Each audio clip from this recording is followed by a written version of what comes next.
Parida. Thank you for allowing me to speak in this budget discussion, sir. At the outset, You have 5 minutes, I Parida, only, sir. sir, please, sir. In comparison to the first two budgets of the NDA government, this year's union budget of 2016 and 17 is involving an expenditure of close to 20 lakh crores is overtly political as even as it escapes being populist. Emphasis on rural and social sector suggests that it has been clearly influenced by the prevailing political climate. Political climate of the present day in India. To be fair, the finance minister has brought under focus a distressed rural economy without being populist and throwing freebies. We are told 87,765 crore investment in the countryside is earmarked in building the much required infrastructure in irrigation, rural roads, digging of ponds, and above all, doubling the farmers' income by 2022. It seems very ambitious and unrealistic to me. Some quality is also being infused in the rural job scheme with an outlay of 38,500 crores.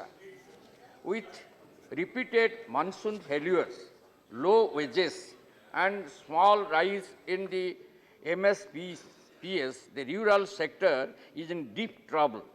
Such realization is not only good politics, but also excellent economics since it would lead to a bottom-up demand growth.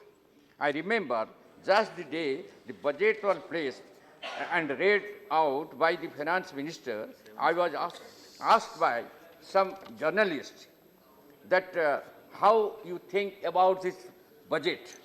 I told a good turn for the better. Sir, the ambitions or the targets which were mentioned in this budget, it seems unrealistic because the external environment is both uncertain and volatile.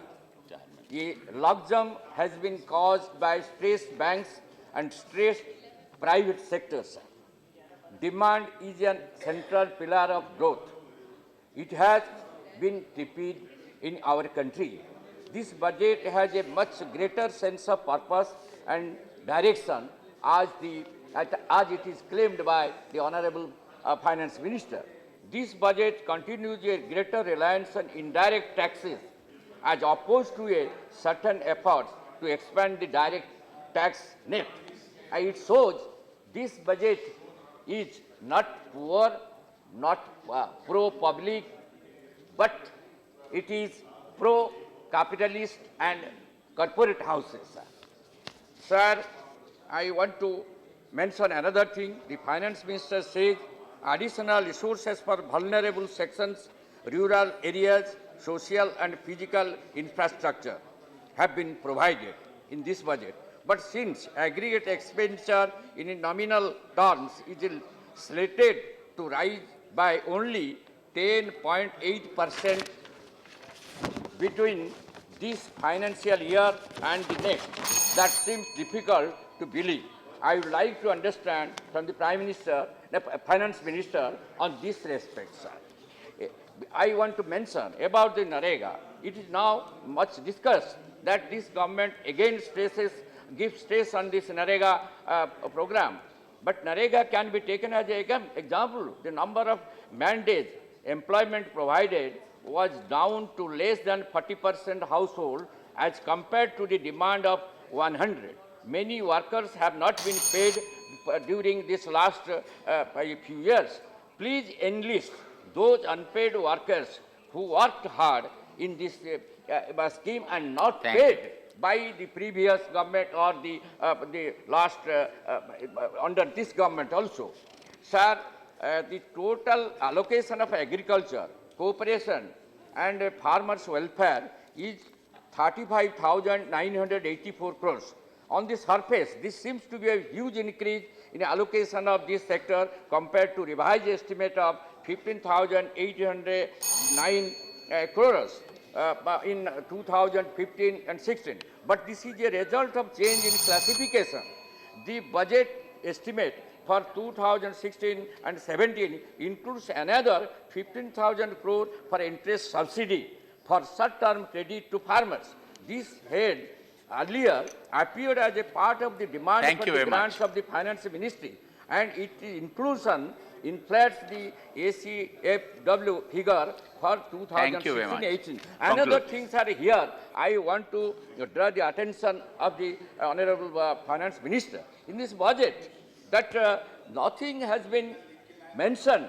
You are talking of the farmers, the peasants, but the farm laborers, marginal peasants, farmers, and the sharecroppers. He will reply to you. He'll reply to you. He'll reply to you. Yes, he'll reply. They are actually the tillers of the land, but they are not given any legal status or any legal right on the land. So they are unable to get loan from the banks. So I'll call for the next speaker. Thank you. By the present government. Thank you. Shri Ram Kumar Kashyap. Sir, only one thing. Irrigation is the lifeline of agriculture, and we expected a great lift in irrigation. And it is promised. Thank you, it is promised in the budget, sir. It is hugely disappointing to note that there has been an insignificant increase under the PM KSY, the flagship irrigation scheme of the Government of India, from 5,300 crores to 5,700 crores. Thank you very much. Yes. This is for the He will reply to you. He will give you a reply on this. Sir, FM will reply to you. Odisha state government has a budget for water resources. How many more pages do you have? 6,500 crores. But you allotted how much, sir, here? Thank you very much. Thank you. And this irrigation has been in a, in a languishing state. Thank you. I have called for the next name. Thing, sir, thank you. My state, Odisha, is only we have 30% of land under this irrigation.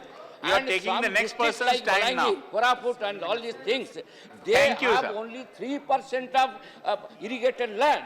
So when you are thank you very much. Please sit down. Irrigation, please conclude. Some unirrigated areas, dry lands. That's I saw. Thank you. So, this is not. Just 2 minutes. You are such a.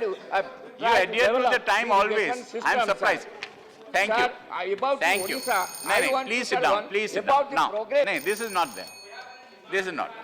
Please. This is not the way. Please. I will not.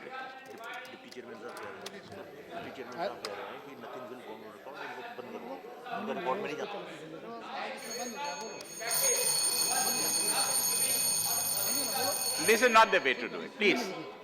Thank you.